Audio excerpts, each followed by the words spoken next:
My daughter being left behind in the hot sun for 3 hours is something I will never forget because even when I think about it now, the image burns in my memory. She is only a child, someone who should be cared for and looked after every moment, yet that day she was treated as if her presence did not matter. The sun was merciless, the heat was heavy, and she was standing there with no water, no shade, and no comfort, waiting for someone to notice her absence. A child should never know what it feels like to be forgotten like that, to look around and realize that the world has moved on without them, but she did. And in those hours, she carried not only the physical pain of the heat, but the deeper emotional wound of abandonment. I keep picturing her small figure sitting on the edge of the curb, her little backpack beside her, her shoulders drooping lower with every passing minute. She must have watched cars go by, people pass, and yet nobody stopped to ask why a young girl was sitting alone. That image alone breaks me. Her trust in the people responsible for her safety was betrayed in that moment because she was counting on them to make sure she was okay. She was counting on someone to remember her, to notice her absence, and to do something about it. But instead, the hours stretched on, and she sat there silently, not even fully understanding why she was left behind. The sun was relentless that day, pressing down on her tiny frame. I can imagine her face flushed red, sweat dripping down her neck, her lips drying out with thirst. She had no access to water, no shelter from the blazing sky above her.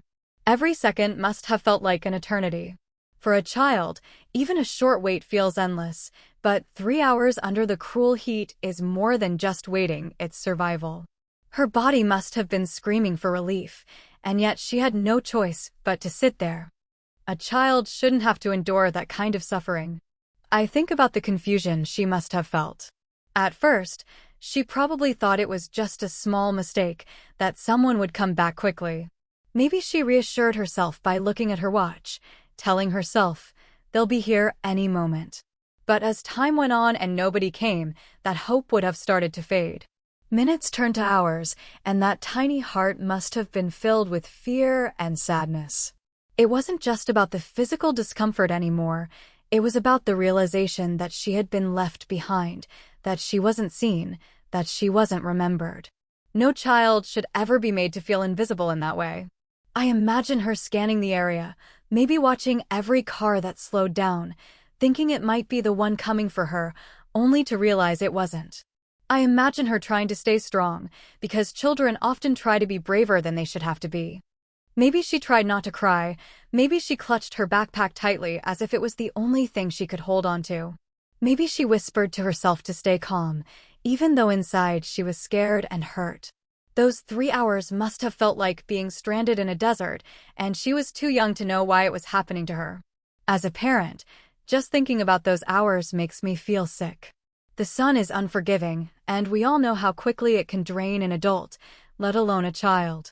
Sunburn, dehydration, dizziness, all of these dangers become real in just a short time, and she was out there for 3 long hours. What if she had fainted? What if she had collapsed and no one was around to help her? The thought alone shakes me to my core because the risk was real. It wasn't just a small oversight, it was a dangerous situation that could have ended far worse. Her innocence was tested in those hours. Childhood should be about joy, laughter, and feeling safe, but instead she was forced to endure isolation, heat, and the sting of neglect. The thought of her tiny hands shielding her eyes from the glaring sun, of her small body trying to find comfort on the hard ground, of her mind struggling to understand why no one came back, all of it creates a pain that words can barely describe. It is not just about the physical hardship, it's about the lasting emotional mark of being left behind, forgotten, and exposed to a world that suddenly felt too big and too cruel for her. The physical and emotional toll on a child who goes through an experience like this is far deeper than what can be seen on the surface. A young body is fragile, still growing, still adjusting to the world, and the strain of sitting for hours in intense heat can leave an impact that lingers long after the moment has passed. The hot sun beating down without mercy does not simply cause discomfort, it pushes a child's body toward exhaustion. The skin begins to burn, lips crack from dryness, The throat aches for water, and the body becomes weak. Every small sign of dehydration, every dizzy spell, every drop of sweat lost into the dry air takes its toll. For a child, these physical struggles are not easily endured because their resilience is not the same as that of an adult. What may seem like just a few hours of waiting is, in reality, a harsh trial on the body of someone who has not yet developed the strength to handle it. But even worse than the physical strain is the emotional weight carried in those long, lonely hours. The mind of a child is tender, sensitive, and highly impressionable. Being left alone, abandoned without explanation, forces that young heart to wrestle with feelings too heavy for it to bear. At first, there may have been confusion. She might have asked herself why no one was there, why everyone had gone, why she was sitting in the heat with no familiar face nearby.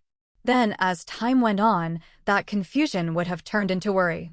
Worry that she had been forgotten, worry that no one was coming, worry that she had done something wrong. A child is quick to blame themselves when something feels wrong, and that weight of self-doubt is often invisible to the outside eye. The emotional toll doesn't stop at worry. Slowly, sadness begins to creep in. A child who is left alone for that long starts to feel the sting of invisibility. She may have wondered why she wasn't important enough to be remembered, why her presence didn't matter to the people who were supposed to care for her. That kind of sadness plants seeds of insecurity, and those seeds grow silently inside. For a child who should be living in the comfort of love and protection, to be suddenly thrown into a situation where she feels unimportant and neglected is an injury to the heart, one that does not heal as easily as a sunburn. Then there is fear, the sharpest edge of the emotional toll. The world feels enormous when you are small, and being alone in that world, under an open sky with no one to turn to, magnifies that fear. Every stranger who passes by becomes a potential danger. Every car that slows near the curb becomes a question mark. Every sound becomes louder in the silence of isolation. Fear digs deep into a child's mind, convincing them that they are vulnerable and unprotected. That fear lingers even after rescue, resurfacing in small ways later, when they are left alone again, even briefly. The toll is not only internal. It shows up in the body's reactions too. The pounding heart, the restless fidgeting, the dry sobs when tears no longer come. The exhaustion of holding on to hope, then losing it, then clinging to it again. A child's nervous system is not built to handle prolonged stress, and the strain of 3 long hours builds up as physical tension. Her little shoulders would have carried not just her backpack, but the invisible weight of fear and sadness pressing down. Her small hands may have clenched tightly, her feet tapping nervously, her whole body caught in a cycle of waiting, hoping, and hurting. And even after the moment has passed, the toll continues in quiet, hidden ways. A child who has been through something like this might become more anxious, more clingy, more afraid of being left alone. She might wake in the night, remembering the heat, the silence, the waiting. She might grow hesitant to trust the adults around her, even if they mean well, because deep down the memory of being forgotten whispers to her that she could be left behind again. This emotional echo is as heavy as the moment itself, and it cannot be brushed aside. The combination of physical suffering and emotional distress creates a wound that is complex and layered. It is not only about the hours spent in the hot sun, it is about what those hours did to her body, to her mind, and to her trust in the people who were supposed to care for her. It is about how every drop of sweat, every pang of thirst, every lonely glance at the road became part of a story written onto her young heart, a story she never asked to live through. Broken trust in responsible adults is one of the most painful consequences of what happened, because for a child, adults are supposed to be the ones who provide safety, guidance, and care. A child does not question whether an adult will show up for them, they simply believe it as a fact of life. That is how childhood works, built on the assumption that someone older and stronger will be there to protect them from harm. But when a child is left behind for hours in the hot sun, that bond of trust begins to crack. The adults who should have noticed, who should have remembered, failed in a way that is not easily forgotten.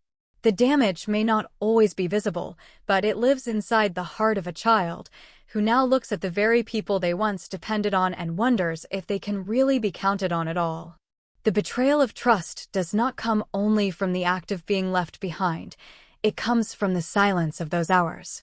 Every passing minute that no one came back was a message to her that the adults in her life were not paying attention, that her well-being was not their priority. When she looked around and saw no familiar face, that absence spoke louder than any words. Children learn from experiences far more than from lectures, and what she learned that day is that sometimes the people she depends on most may not notice when she needs them. That is a heavy lesson for a young heart to carry.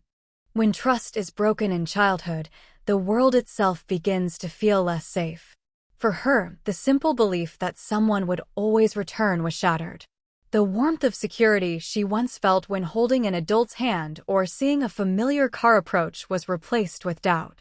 Even in moments when adults later reassured her, a part of her mind would hold back, remembering that one day when reassurance never came. That hesitation becomes part of her, shaping the way she views relationships, responsibility, and care.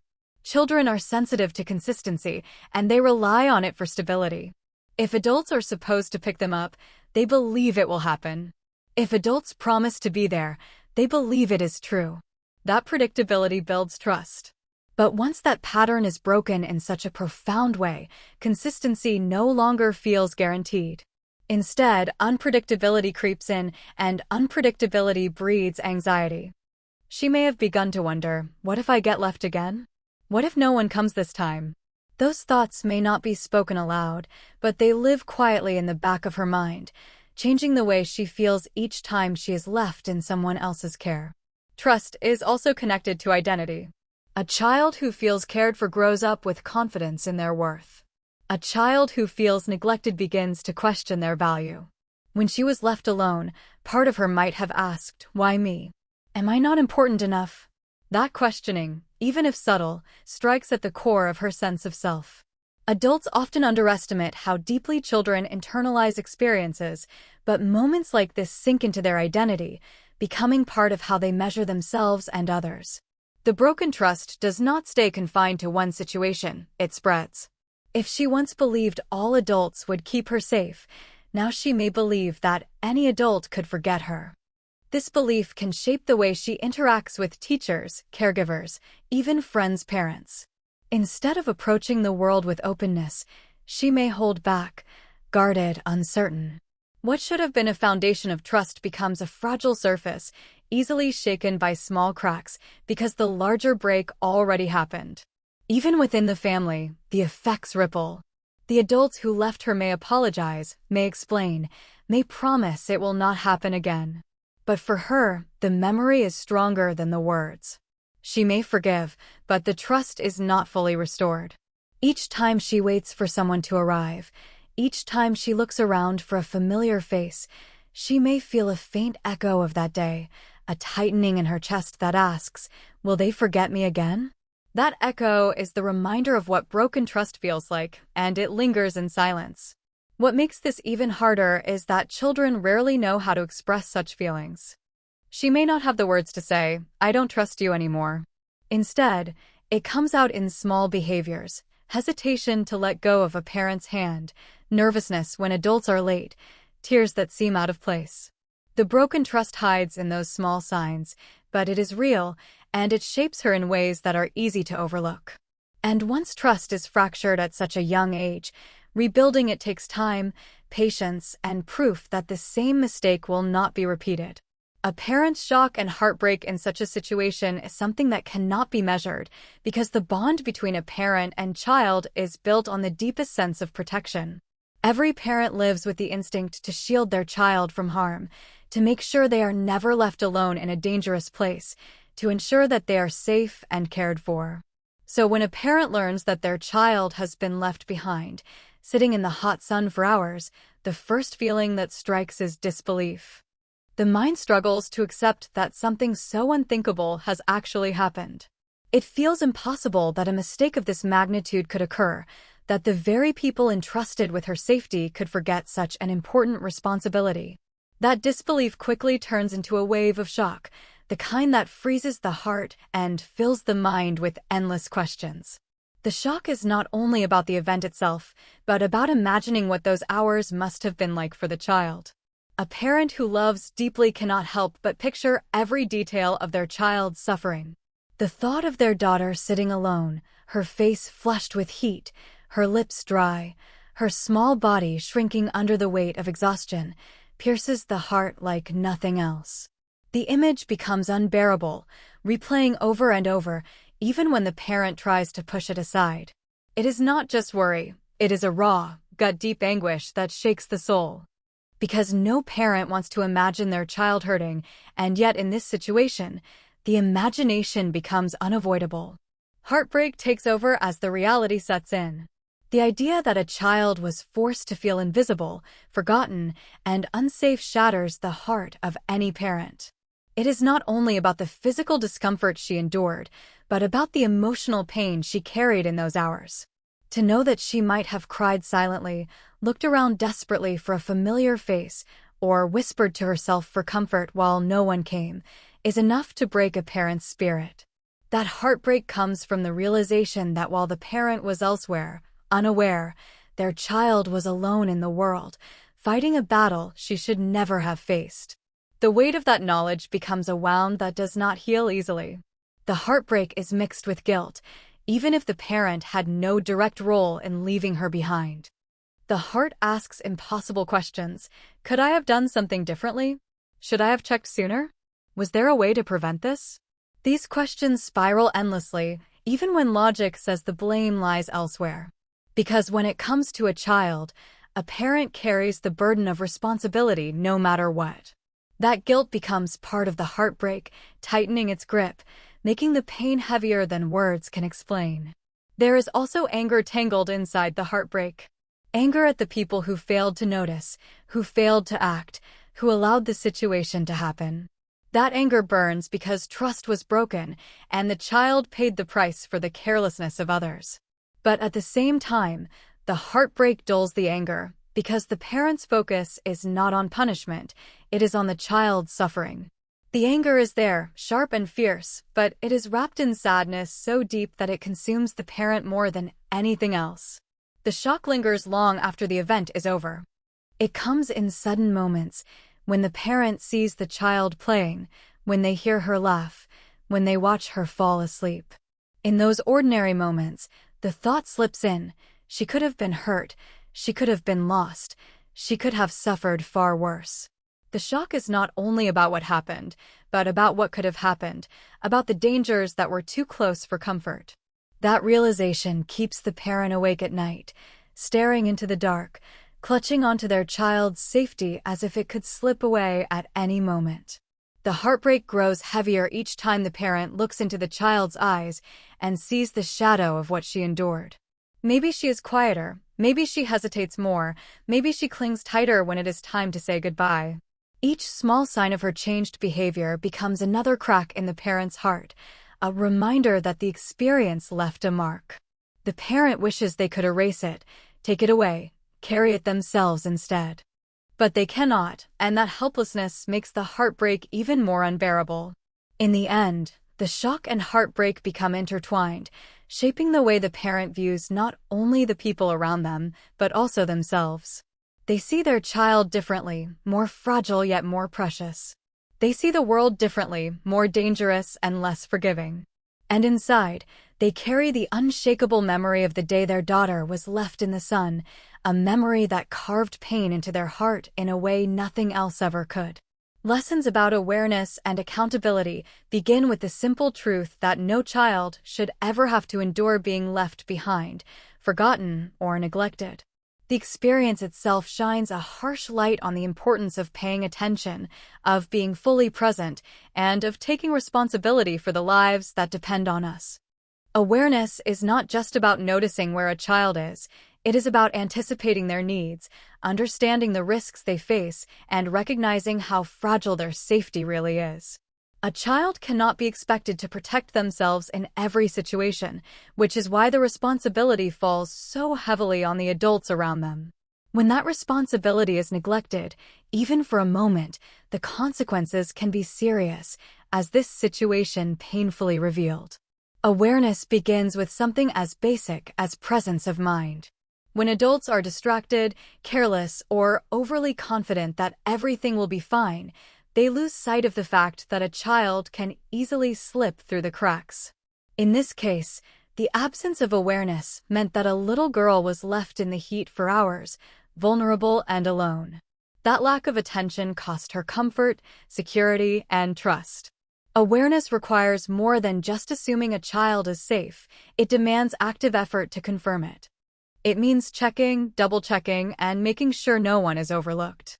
It means refusing to brush off responsibilities with the excuse of being busy or preoccupied. Accountability goes hand in hand with awareness. Once a mistake like this happens, the question is not simply how it occurred, but who will take responsibility. Too often, adults try to shift blame, pointing fingers at each other, creating excuses, or minimizing what took place. But true accountability means standing up and acknowledging the failure without hesitation. It means admitting that a child's suffering was preventable and that neglect, intentional or not, allowed it to happen. Accountability is not about guilt alone. It is about ensuring the same mistake never happens again. Without it, the cycle of carelessness repeats and children remain at risk. This incident also teaches a lesson about the weight of trust. Children rely on adults because they do not have the ability to protect themselves from every danger. To be entrusted with the care of a child is to hold an unspoken promise that the child's well-being comes first. Breaking that promise is not a small error, it is a betrayal. Awareness means remembering that every decision, every oversight, directly impacts the life of someone who cannot yet defend themselves. Accountability means recognizing when that trust has been broken and doing the work to rebuild it, step by step, with consistency and honesty. The lesson stretches beyond one family or one child. It applies to communities, schools, and every environment where children are present. Systems need to be created where awareness is constant and accountability is enforced. Teachers must know where their students are, bus drivers must check every seat, caregivers must keep track of every child in their care. These are not optional practices, they are essential duties. It only takes one slip in awareness, one failure of accountability, for a child to be put in harm's way. The story of a little girl left in the sun is not just an isolated mistake, it is a warning of what happens when responsibility is taken lightly. Awareness also demands empathy. To be aware is not only to see a child, but to understand how they might feel in a given situation. It means asking, if this were my child, would I be comfortable with what is happening right now? It requires adults to step into the shoes of a child who cannot yet speak for themselves or fully express their discomfort. Empathy fuels awareness because it transforms responsibility from a task into a heartfelt duty. When adults allow themselves to truly feel the vulnerability of a child, they become far less likely to overlook them. Accountability, on the other hand, demands courage. It is not easy to admit mistakes, especially when those mistakes involve a child. But without that courage, apologies remain hollow and promises mean little. Accountability is shown through actions, through new routines, stricter checks, and a deeper commitment to safety. It is shown when adults no longer assume, but instead verify. It is shown when the pain of the past is taken seriously enough to shape the future. The lesson here is clear. The well-being of a child cannot be left to chance. Awareness requires constant attention, and accountability requires the willingness to admit failure and make lasting change. A child's safety is too precious, their trust too sacred, to be risked by carelessness. This experience exposed what happens when awareness fades and accountability is absent. It is a reminder that responsibility is not optional.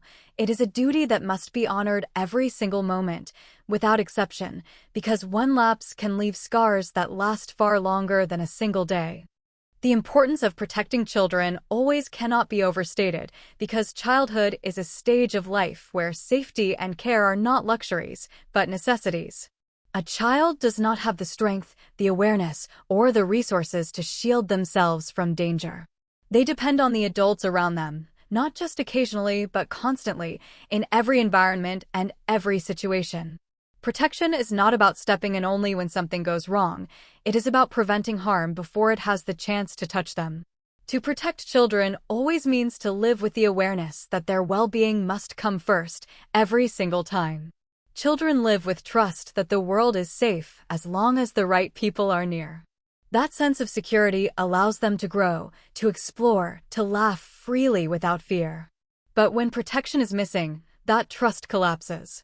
The moment a child feels unprotected, exposed to pain or neglect, something inside them changes. They learn that the world is not as safe as they once believed, and that realization comes too early for someone so young. To protect children always means guarding not only their bodies from harm, but also their hearts from the heavy weight of fear and betrayal. Protection is not passive.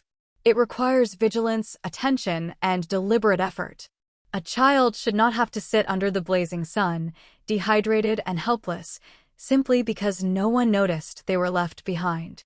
That kind of suffering is preventable when adults remain attentive.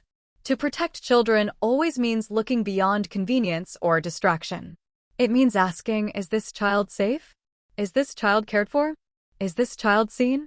Those questions must be constant, because the consequences of forgetting to ask them can be life-altering. There is also a moral responsibility tied to protecting children. They are the most vulnerable members of society, and how we treat them reflects who we are. To fail at protecting them is to fail at one of the most basic duties of humanity. Every child deserves to grow up in an environment where their safety is not uncertain, where their needs are not overlooked, where their voices, even if unspoken, are heard. Protecting children always is about recognizing their value, their innocence, and their right to live without fear of neglect. This protection extends beyond physical safety. Emotional protection is equally vital. When children feel ignored, forgotten, or unimportant, the scars may not show on their skin, but they cut deeply into their spirit. A child who is not protected emotionally begins to doubt their worth, begins to feel invisible, begins to question whether they truly matter. To protect them always is to provide reassurance, presence, and love that never falters. It is about showing them, through both words and actions, that they are seen, valued, and prioritized. Protecting children also means being proactive. It means creating systems where mistakes are less likely to happen. Simple steps, like always checking for every child before leaving a place, can prevent tragedies. Rules, routines, and checks may seem small, but they're acts of protection. They show that children are not left to chance, that their safety is guarded by deliberate measures. Being proactive also means teaching children how to recognize unsafe situations and ensuring they know they will always be heard if they express discomfort. There is a broader lesson here too. Protecting children always is not only the job of parents, but of communities, schools, caregivers, neighbors, and society at large. Everyone has a role to play in ensuring children are never left vulnerable. When a child is seen sitting alone for hours, passers-by cannot simply look away. Responsibility does not stop with the direct caregiver. It extends to anyone who notices a child in distress. A culture of protection is built when everyone understands that the safety of children is a shared duty, not an individual one. Protecting children always also means recognizing that their time of innocence is fleeting. Every day of safety allows them to experience joy, curiosity, and growth without interruption. Every day of neglect, however, takes something away from them. Adults cannot undo the pain of what a child suffers in moments of abandonment, but they can prevent it from happening again. They can make a choice every day to be present, to be aware, and to guard the little lives that depend on them. Children carry the lessons of their early years into adulthood. A child who grows up feeling protected learns confidence, trust, and security. A child who grows up unprotected learns fear, doubt, and caution. To protect them always is to give them the foundation for a stronger future, one where they feel worthy of care and capable of love. It is about giving them the chance to grow without the shadow of neglect following them. The importance of protecting children always is not a matter of convenience. It is a matter of survival, dignity, and humanity. It is the promise that no child should ever be left alone to suffer, that no child should ever feel forgotten, that no child should ever wonder if they matter. It is the responsibility that comes with being the adult in their world, the one who has the power to shield them from harm, and the one who must never look away.